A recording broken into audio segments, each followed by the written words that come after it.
लखीमपुर हिंसा के मुख्य आरोपी आशीष मिश्रा को 3 दिन की पुलिस रिमांड पर भेज दिया गया है। कल सुबह 10 बजे से 15 अक्टूबर सुबह 10 बजे तक आशीष मिश्रा पुलिस रिमांड पर रहेगा। पुलिस का आरोप है आशीष जांच में सहयोग नहीं कर रहा और इसलिए 14 दिनों की रिमांड मांगी गई थी। गृह राज्य मंत्री अजय मिश्रा के खिलाफ कांग्रेस ने पूरे देश में आज प्रदर्शन किया। लखनऊ में प्रियंका गांधी ने मौन व्रत किया। हाथों में तख्ती और बैनर लिए कांग्रेसी कार्यकर्ताओं ने अजय मिश्रा को मंत्री पद से हटाए जाने की मांग की। सिद्धार्थनाथ सिंह ने प्रियंका गांधी के मौन व्रत पर निशाना साधा। कहा, छत्तीसगढ़ में किसानों की हत्या और राजस्थान में दलित की मॉब लिंचिंग से हत्या हुई, उस पर प्रियंका मौन क्यों रख रही हैं? नहीं, आप वहां गई, शायद वहां का रास्ता भूल गई और इसलिए मैं दोनों राज्यों का गूगल मैप आपको भेज रहा हूं।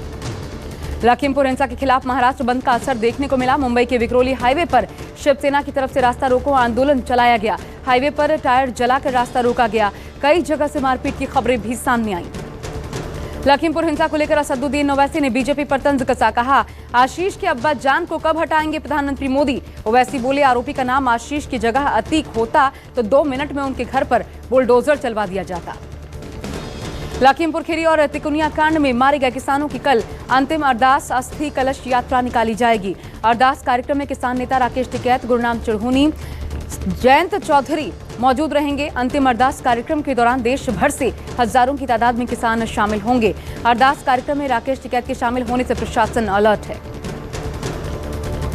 देश में कोयला संकट को लेकर मचे बवाल के बीच गृह मंत्री अमित शाह ने बैठक बुलाई। केंद्रीय ऊर्जा मंत्री आरके सिंह और कोयला मंत्री प्रहलाद जोशी अधिकारियों के साथ शाह से मिलने गृह मंत्रालय पहुंचे।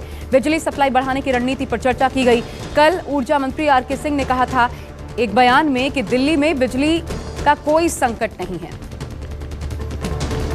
डिमांड मैनेजमेंट के लिए ऊर्जा मंत्रालय ने डिस्कॉम से यानी कि बिजली वितरण कंपनियों को हर 3 महीने में एनर्जी अकाउंटिंग और एनर्जी ऑडिट करवाने का आदेश दिया है। इस व्यवस्था के लागू होने से अलग अलग क्षेत्रों के उपभोक्ताओं के खपत के आंकड़े के साथ साथ बिजली की चोरी और नुकसान का पता भी लगाया जा सकेगा और समय रहते आपूर्ति से जुड़े फैसले लिए जा सकेंगे। जम्मू कश्मीर के पुंछ सूरन कोट इलाके में घात लगाए आतंकियों ने सेना पर हमला कर दिया। आतंकी हमले में सेना के एक जेसीओ समेत 5 जवान शहीद हो गए। हमला होते ही भारतीय सैनिकों ने इन आतंकियों को मुंहतोड़ जवाब देना शुरू कर दिया। आतंकियों की तलाश के लिए सर्च ऑपरेशन चलाया जा रहा है। पुंछ में सेना पर हुए अटैक पर बीजेपी प्रदेश अध्यक्ष रविंद्र रैना बोले, किसी भी आतंकी को बख्शा नहीं जाएगा। आतंकियों और अलगाववादियों की कमर तोड़ दी जाएगी। रविंद्र रैना ने कहा, कुछ लोग जम्मू कश्मीर में हिंसा के जरिए अशांति फैलाना चाहते हैं। भारतीय सेना ऐसा नहीं होने देगी।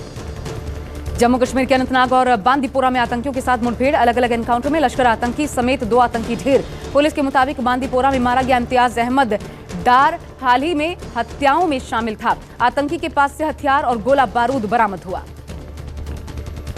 उत्तराखंड चुनाव से पहले बीजेपी को बड़ा झटका लगा है। अपने विधायक बेटे के साथ मंत्री यशपाल आर्य ने कांग्रेस में वापसी कर ली है। कांग्रेस नेता हरीश रावत और केसी वेणुगोपाल की मौजूदगी में यशपाल आर्य कांग्रेस में शामिल हुए। यशपाल आर्य उत्तराखंड के बाजपुर सीट से और उनके बेटे संजीव आर्य नैनीताल सीट से विधायक हैं। उत्तराखंड के हल्द्वानी में संघ प्रमुख मोहन भागवत ने धर्मांतरण पर बड़ा बयान दिया। कहा, छोटे छोटे स्वार्थों के लिए लड़के लड़कियां दूसरे धर्म में जा रहे हैं। मोहन भागवत ने कहा, बच्चों को धर्म का आदर करना सिखाएं ताकि वो दूसरे धर्मों में न जाएं। जम्मू कश्मीर नेशनल कॉन्फ्रेंस से इस्तीफा देकर बीजेपी में शामिल हुए देवेंद्र राणा और सुरजीत सिंह सुलाथिया।